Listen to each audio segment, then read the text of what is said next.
ሰላም ጥዕና ሃብልና ቤተሰብ ሓባር ባና እዚ ሓባሪ ባና እዩ ኣብ ሓባር ባና ንትግራይ ዝምልከቱ ሓደሽትን ዋናውን ሓበሬታታት ከምኡ ድማ ሃገራውን ኣህጉራውን ዜናታት ክደሰስዮም ዜናታትና ናብ ኩሉ ክባጻሕ ንቻነልና ሰብስክራይብ ንምድላትና ድማ ላይክ ሼር ብምግባር ክትከታተሉና ብኽብሪ ብምዕዳም ናብ ቀንዲ ነጥብታት ዜና ዝዕለት ክንሰገሩ ኣብ ምዕራብ ትግራይ ብሽም ዘብዕ ተከዘ ብብልጽግና ዝተወደበ ዕጡቕ ሓይሊ ንኹናት ሙሉ ምድላው ምግባሩን ኣብ ቀረባ መጥቃዕቲ ከም ዝኸፍትን ኣፍሊጦም በስርዓት ብልጽግናን ዳግማይ ጥፋት ዝግበር ዘሎ ሓደገኛ ጎስጓስ ኩናት ማሕበረሰብ ዓለም ልጓም ክገብረሉ ተሓቲቱሎም ብኻልእ ወገን ኣዘዝቲ ሰራዊት ትግራይን ኣዘዝቲ ሰራዊት ኤርትራን ወሳናይ ኣኼባ ከም ዘካየዱ ተሓቢሮም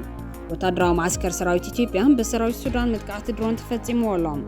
ኣብ ሱዳን ኣብ መንጎ ስሩዕ ሰራዊት ሃገርን ዕጡቃት ሓይልታት ቁልጡፍ ደገፍ ሬሴፍን ዝካየድ ዘሎ ወግን ኣብ ደቡብ ኢትዮጵያ ብጽዑዕ ኣብ ዝቕጽለሉ ዘሎ እዋን ወታደራዊ ርክባ ሬሴፍን ሰራዊት ብልጽግና ንምብታኽ ዝግበር መጥቃዕትን ተጠናኺሩ ቀጺሉ ኣሎ ሓባር ባና ሰዓት ነዚያቶም ካልኦት ተገደስቲ ምዕባልታትን ከካፍለኩም እዩ ምሳና ጽንሖም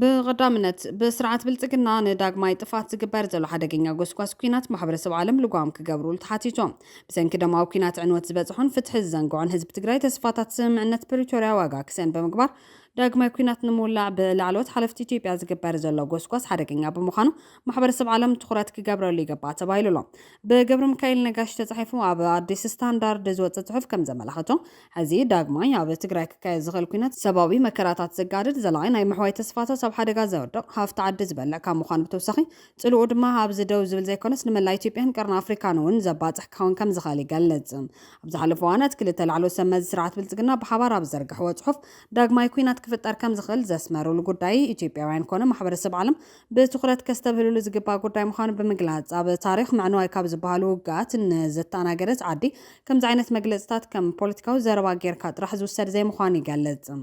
በዞም ኣካላት ዝተጻሕፈ ጽሑፍ ንዓርሱ ድማ ካብ መትከላትን ቃል ኪዳን ስምምዕነት ፕሪቶሪያ ዝወጻን ነትውዕሊ ዝጸባ ምዃኑ ብዙሓት ከም ዝዛረብሉ ዝገለጸ በገብረ ሚካኤል ነጋሽ ተጻሒፉ ኣብ ኣዲስ ስታንዳርድ ዝወጸ ጽሑፍ ዳግማይ ኩናት ዝግበሩ ዘለዉ ጎስጓሳት ኣብቲ ደላይ ሰላም ህዝቢ ገሃን ዝፈጥሩ ዘለዉ ምዃኖም ይሕበር ከምዚ ዓይነት ውጽኢታት ብውድቀት ፖለቲካ ብምጉታት ተግባራውነት ስምምዕነት ስዒቦም ዝመጹ ዘረባታት ጽላት ከም ስሩዕ ብምውሳድ መራሕቲ ኩናት ከም ዘይተርፍ ገይሮም እንተቐርቡ ሰላማዊ ኣማራጽታት እናረሓቑ ዝኸዱ ብምዃኖም ሕዚ እውን እዚ መንገዲ ንምኽባስ እጃም ማሕበረሰብ ዓለም ዝለዓለ ምዃኑ ይገልጽ ህዝቢ ትግራይ ብዝነበረ ኩናት ከቢድ በደልን ስቃይን በጽሕዎ እዩ ካብ ዳግም ዕንወት ዳግም ህንጸት ካብ ዳግም በደል ፍትሒ ካብ ወታደራዊ መንገዲ ፖለቲካዊ ፍትሓት እዩ ዝጠልብ ዝበለ ኣዲስ ስታንዳርድ ስምምዕነት ፕሪቶሪያ ሞተ ኣማይ ተሽሓት ተጋሩ ዘስዕበ በሚልዮን ዝቑጸሩ ወገናት ናብ ምምዝባል ዘእተወ ዝለዓለ ማሕበራዊ ቁጠባውን ስነልቦናውን ሓስያ ዝዳረገ ዕናዊ ኩናት ዶ ክብል ዝገበረ እምባሩ የዘኻኽር ተኾነ ግን ብወገን ህዝቢ ትግራይ ነቲ ስምምዕነት ከም ዶ ምባል ተጻብኡ ጥራሕ ኣይኮነን ወሲድዎ ነይሩ የግዳስ ናብ ዳግም ህንጸት ዝመልስ ንዝበጽሐ ጥፋት ተሓታትነት ተሰይሙ ፍትሒ ዘረጋግጽ ናብ ስሩዕ ፖለቲካውን ማሕበራውን ህይወቱ ዝምልስ እኳ እንተነበረ ኣይሰመረን ሕዚ እውን በደላት ይቕጽሉ ተጋሩ ካብ ምዕራብ ትግራይ ይመዛበሉ ተመዛበልቲ ድማ ጽግዕተኛታት ሰብኣዊ ሓገዝ ኮይኖም ኣብ ፍቐዶም ዕቆቢታት ይንከራተቱ ምህላዎም ይገልጽ ስለዝኾነ ድማ ዘላቒ ፍታሕ ንምርካብ ዝግበር ጻዕሪ ክጠናኸር قداي كونات بمخان ماليا زيبلو بدل زبط حزبي تقراي داقم كي قدان سلامة مرازتات قدام نتكوهاب محبرسو عالم عمامو بنقحات كفتزم حبرات أفريكان عالم لخا مداركتن زلو وحلاف نتسم عنت مفررم بين أخل بزي مخانو عبا كيري هفتات ما زقولو لتكباراتات دبلوماسيا وحسنات كرخبو بنقحات كخادلو نقونتات زقاددو بمكل خال زلع سلام زفتر دبلوماسيا ويتصادفوك قابرو يقبايبل قابرو مكايل نقاش شعب عديس ستاندارد الزرقو حتى نتانم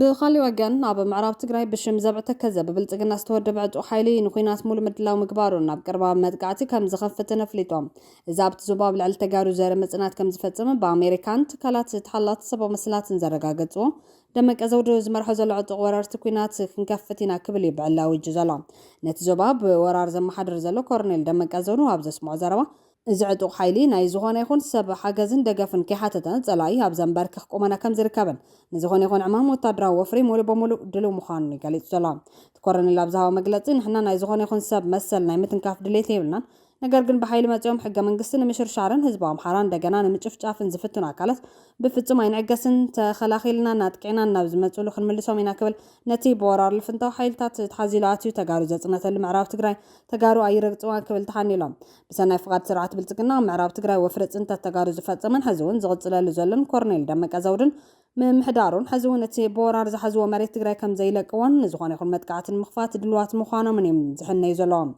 ምሕዳር ደመቀ ዘውዱ ኣብ ምዕራብ ትግራይ ምጽናት ዓሌት ከም ዝፈጸመ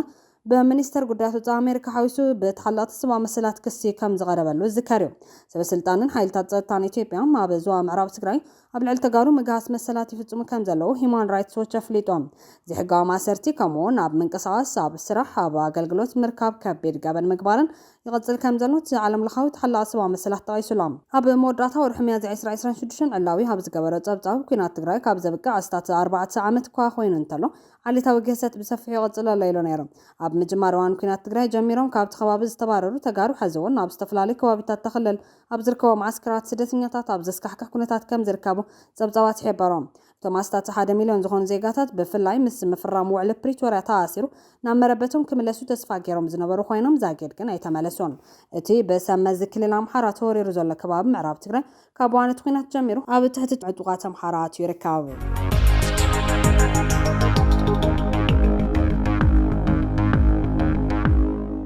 ናብ ካልእ ሓበሬታን ትንሰገር ኣዘስቲ ሰራዊት ትግራይን ኣዘስቲ ሰራዊት ኤርትራን ወሳናይ ኣኼባ ከም ዘካየዱ ተሓቢሮም ካብ ፍልፍላትና ዝተረኸበ ሚስጥራዊ ሓበሬታ ከም ዝገለጹ ኣኼባ ሓበራዊ ዝኾነ ሓደጋ ከመይ ከም እንከላኸል ኣብ ዝብል ትኹረት ዝገበረ ከም ዝኾነ ተገሊጾም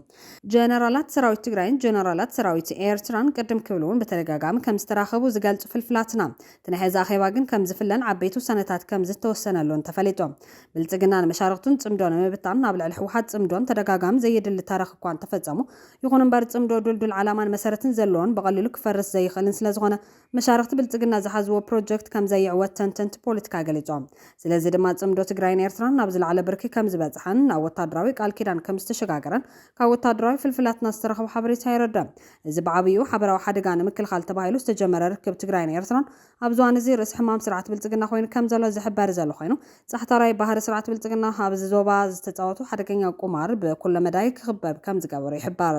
በአብይ አሕመድ ዝምራሕ ስርዓት ብልጽግና ኃይልታት ፋኖ ሙሉ ንሙሉ ንምጥፋእ ናዋርሕ ዝጸንሐ ኦፕሬሽን ታወጀ እኳ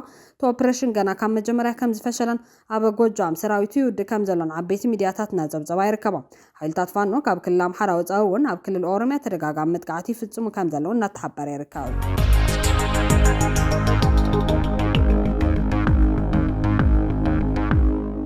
ዝተዋደደ ወፍሪ ሚድያ ክግበር መንግስቲ ትግራይ ትእዛዚቦም ብሄራዊ አጀንዳታት ኣብ ዝኾኑ ተመዛበልትና ኣብ ምምላስ ግዛታዊ መሬትና ኣብ መረጋጋጽን ብሄራዊ ህልውናና ኣብ ምውሓስን ዝግበር ቃልሲ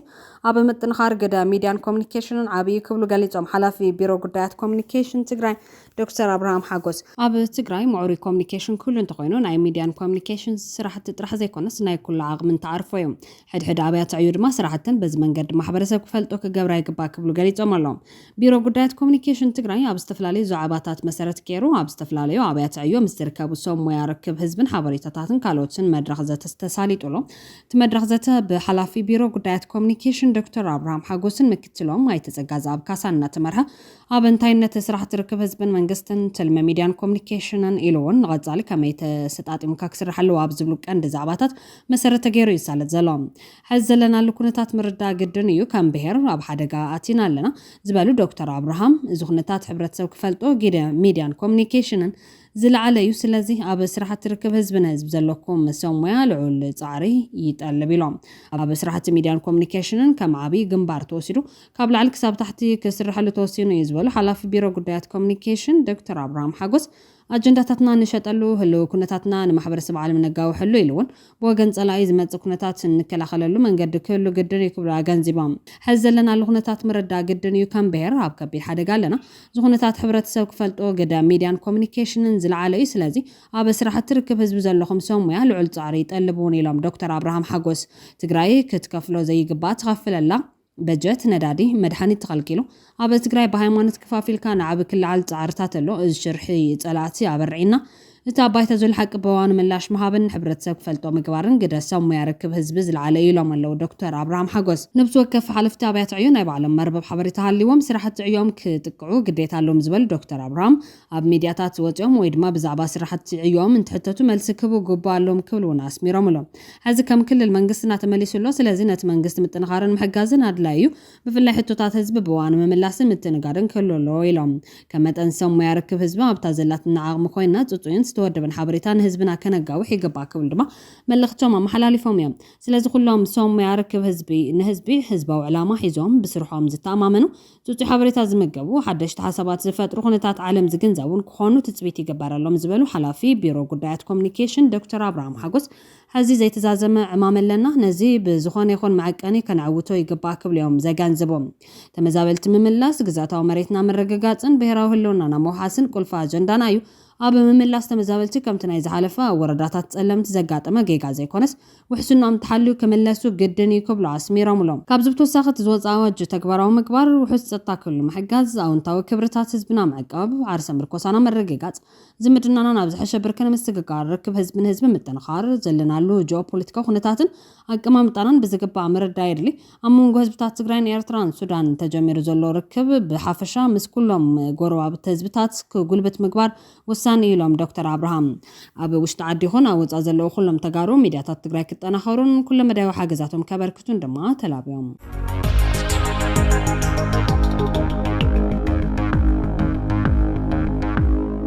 ወታደራዊ ማዕስከር ሰራዊት ኢትዮጵያ በሰራዊት ሱዳን መጥቃዕቲ ድሮን ተፈጺሞም ኣብ ሱዳን ኣመንጎ ስሩዕ ሰራዊት ሃገርን ዕጡቃት ሓይልታት ቁልጡፍ ደገፍን ዝካየድ ዘሎ ውግእ ኣብ ደቡብ ኢትዮጵያ ብፅዕፅዕ ኣብ ዝቕፅለሉ ዘለዋን ወታደራዊ ርክብ RSFን ሰራዊት ብልጽግናን ንምብታኽ ዝግበር መጥቃዕቲ ተጠናኺሩ ቀፂሎም ኣብ ኢትዮጵያ ክልል ቤንሻንጉል ጉሙዝ ዞባ ኣሶሳ ወረዳ ኩምሩክ ፍሉይ ቦታ ቤሎሁ ጅብላ ወታደራዊ መደበር ኢትዮጵያ ናብ 26 ሰነ 2018 ኣቆፃፅራ ገዛ ውግሕ ለይቲ መጥቃዕቲ ድሮን ተፈጺሞላ ዕጡቕ ሓይሊ ቁልጡፍ ደገፍ ወሃቢ ወታደራዊ መደበር ኢትዮጵያ ቤሎሁ ጅብላ ቀጥታ ወታደራዊ ደገፍ ዝረኽበሉ ቦታ ነይሩ መደበር ወተሃደር ኢትዮጵያ ቤሎሁ ጅብላ ዕጡቕ ሓይሊ ቁልጡፍ ደገፍ RSF ከም ማእኸል ታዕሊም ሎጂስቲክስን ሕክምናን ኮይኑ ይግልገለሉ ነይሩ ወታደራዊ መደበር ኢትዮጵያ ቤሎሁ ጅብላ ብመጥቃዕቲ ድሮን ሰራዊት ሱዳን ከቢድ ሰብኣውን ዋታውን ኪሳራታት ተጋጢሞላ ኣብ ሱዳን ኣመንጎ ስሩዕ ሰራዊት ሃገርን ዕጡቃት ሓይልታት ቁልጡፍ ደገፍን ዝካየድ ዘሎ ውግእ ኣብ ምዕራባዊ ዳርፉርን ስልታዊ ከተማ ኤል ኦበይድን ርዕሰ ከተማ ሰሜን ኮርዶፋን ብከቢድ ተዋሪዕ ይርከብ ሰራዊት ሱዳንን መሻርክቲ ዝኾኑ ሓበራዊ ሓይልታትን ኣብ ምዕራባዊ ዳርፉር ንትርከብ ስልታዊት ከተማ ካልቦስ ካብ RSF ዳግማይ ተዋፂሮም ኣለው እስርሒት እዚ ንመስመር ቀረብ RSF ንምቑራፅን ምስ ሃገረ ቻድ ዘሎ ናይ ደብ መተሓላለፊን መቆፃፅርን ዝዓለመ እዩ ኣብቲ ውግእ ሓያሎ ናይ ውግእ መኻይን RSF ከም ዝዓነዋን ከም ዝተማረኻን ተገሊጹሎም እዚ መጥቃዕቲ እዚ ነቲ RSF ኣብ ዞባታት ኮርዶፋንን ቡሉ ናይልን ዘካይዱ ዘሎ ወታደራዊ ምንቅስቓስ ንምጉዳልን ሓይሉ ንምብታንን ዝተገበረ ናይ ምፍዛዝ ስትራቴጂ ምዃኑ ተንተንቲ ይገልጹ ሓይልታት ቁልጡፍ ደገፍ ነታ ኣገዳሲት ከተማ ኤል ኦበይድ ብዕፅፊ ሓይሊ ከይውምዋ ይርከቡ ኣብቲ ከተማ ብፍላይ ብዝዋን እዚ ብበዝሒ ዝተተኮሱ ድሮናት ሰባልቦ ነፈርቲ ንመሰረተ ልምዓት ኤሌክትሪክን ማይን ከምኡውን ንነዳዲ መዕደሊታት ይዕንዮም ኣለው ከተማ ኤል ኦበይድ ንምዕራባዊ ሱዳን ምስ ማእኸላይ ክፍለ ሃገር ካርቱም ዘራኸብ ቀንዲ መስመር ስለዝኾነ ንኽልቲኦም ወገናት ወሳኒ መርገፂ እዮም ውድብ ሕቡራት ሃገራትን ናይ ኣሜሪካ ስቴት ዲፓርትመንትን RSF ኣብ ልዕሊ ኤል ኦበይድ ሙሉእ ናይ መሬት መጥቃዕትን ተካይዱ ከምቲ ኣብ ኤል ፋሸር ሰሜን ዳርፉር ዘጋጠመ ከቢድ ህልቂትን ሰብኣዊ ገበናትን ክስዕብ ከም ዝኽእል ብምግላጽ ኣጥንቂቖም ኣለው ተኸባባን ናይ ድሮን መጥቃዕትታትን ኣብ ከተማ ኤል ኦበይድ ከቢድ ናይ ጽሩይ ማይን ምግብን ሕፅረት ፈጢሩሎ ሓያሎ ናይ ኩሊት ሕክምና ማእኸላትን ሆስፒታላትን ስራሕን ከቋርፃ ተገዲደን ኣለዋ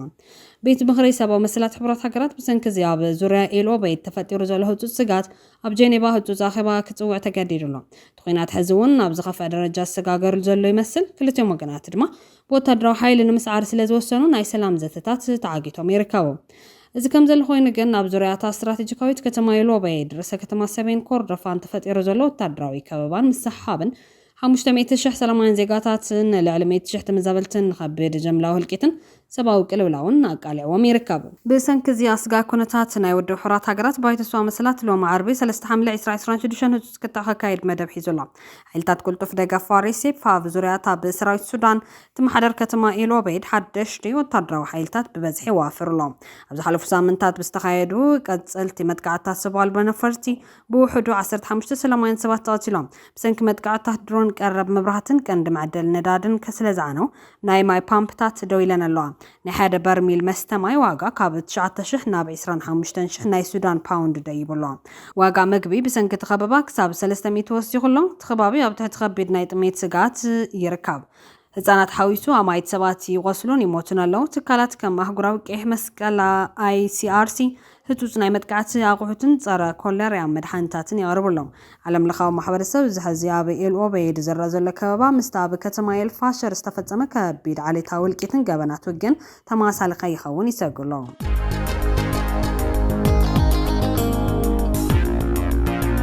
ፍትዋትን ክቡራትን ቤተሰብ ሓባርባና ነዝዕለት ዝሓዝናይ ማሕበሬታታት ኣብ ዝኸም ቤትና ንቻነልና ሳብስክራይብ ንምድላዋትና ድማ ላይክ ሼር ብምግባር ቤተሰብ ሓባርባና ይኹኑ ሰላም